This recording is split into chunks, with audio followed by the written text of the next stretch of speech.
வணக்கம்மா. இன்னைக்கு பாக்கியலட்சுமி சமையல் அறையில ராகி மாவை வச்சு குழந்தைகளுக்கு ஹெல்த்தியான ஒரு முறுக்கு தான் செய்ய போறேன். ஸ்டார் முறுக்கு. அதே சென்று கூட சாப்பிடலாம். இந்த முறுக்கு ஒரு மிக்சிங் பவுல்ல 1 கப் ராகி மாவு, 1 கப் அரிசி மாவு, ஒரு 1/2 கப்பு கடலை மாவு, இதுக்கு தேவையான காரம் போட்டுடலாம். இப்படி தேய்ச்சிட்டு போட்டோம்னா அதோட வாசனை நல்லா வரும். பெருங்காயம்,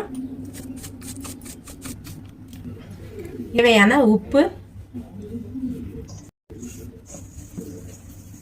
வரமாவை மிக்ஸ் பண்ணிடலாம். அதுக்கப்புறம் இதில் கொஞ்சம் சூடான எண்ணெய் 2 ஸ்பூன் ஊற்றிடலாம். காய வச்சிருக்கேன். இதுல இருந்து இந்த எண்ணெய் இதில் கொஞ்சம் ஊற்றிடலாம்.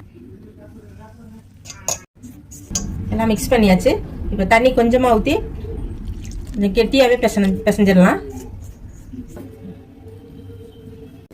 இவ்வளோ கெட்டியாக இருந்தால் போதும். முறுக்கு குழாயில் கொஞ்சம் எண்ணெய் தடவிடலாம். அப்படிதான் நமக்கு ஈஸியாக புளியறதுக்கு வரும். மாவு உள்ள வச்சிடலாம்.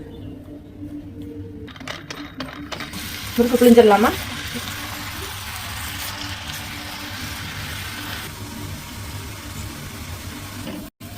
ஒரு பக்கம் வெந்துருச்சு, இன்னொரு பக்கம் வேகட்டும்.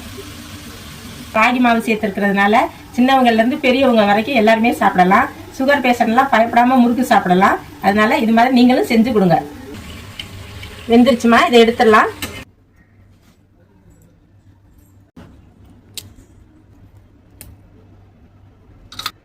இப்போ பாருங்கம்மா, முறுக்கெல்லாம் செஞ்சு முடிச்சாச்சு. நம்ம போட்டது ஒரு கப்பு மாவு தான் போட்டோம். இப்போ பாருங்கள், 1/2 கிலோவுக்கு மேலே வந்துருச்சு. 1/2 கிலோ 3/4 கிலோ இருக்குது.